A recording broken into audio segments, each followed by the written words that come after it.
Hi everyone, today we're going to talk about how to write a proper thesis statement. The thesis is the most important sentence in your entire essay. And what it does is it tells your reader how you will interpret the significance of the subject matter under discussion. It makes a claim that others might dispute. So it's a strong opinion that you're then backing up with facts. It's usually a single sentence near the beginning of your paper, most often at the end of your first paragraph, that presents your argument to your readers. So it is really this sentence that tells people what they're going to read about in your essay. It sets them up to know. So one way to look at it is if you picture those tour buses that go through different cities. If you jumped on a tour bus and the guide said to you, we are going to tour New York City and we're going to go by the Statue of Liberty, Central Park, and the Empire State Building.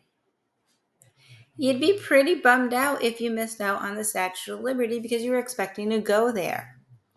So what's important is that in your paper, you do what that thesis says.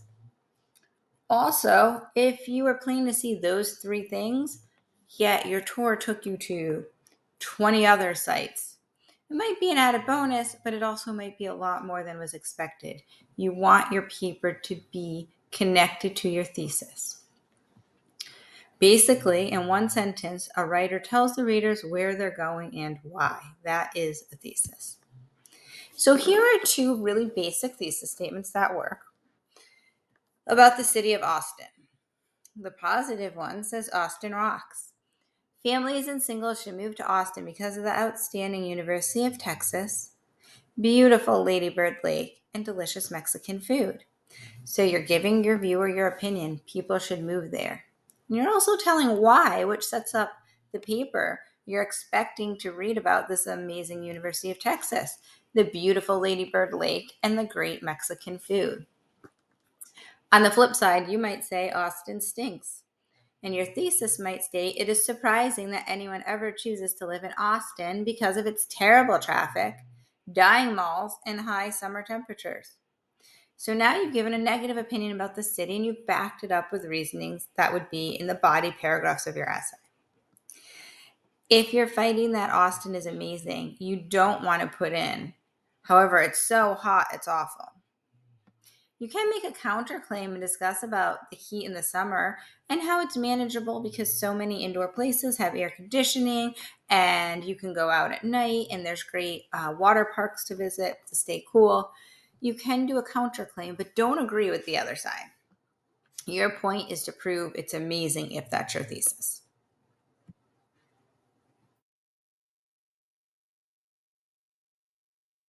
Okay, so 3 rules of a good thesis. If there's a question, it answers it specifically. It takes a position. The reader should be able to agree or disagree with your position. And it mentions the topics for your supporting paragraphs. So it really tells how your paper is going to be organized and what's going to be included in it. A thesis statement cannot ask a question, cannot use first or second person, I, you, or we. You should not use qualifiers like might, maybe, perhaps. They make your writing sound weak, so especially not in this thesis that you're out to prove.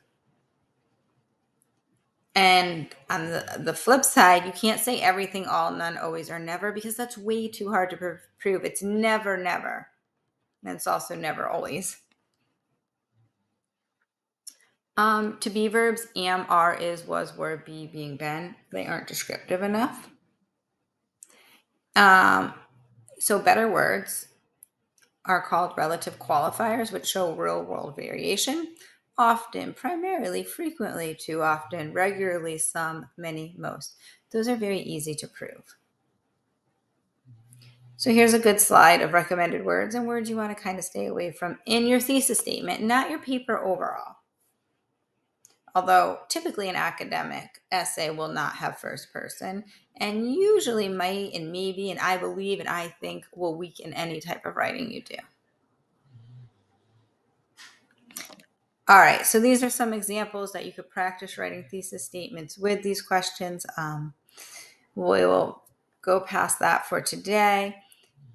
And Keep in mind that a good thesis statement answers a question, takes a position, and gives topics for supporting paragraphs. Best of luck with writing them.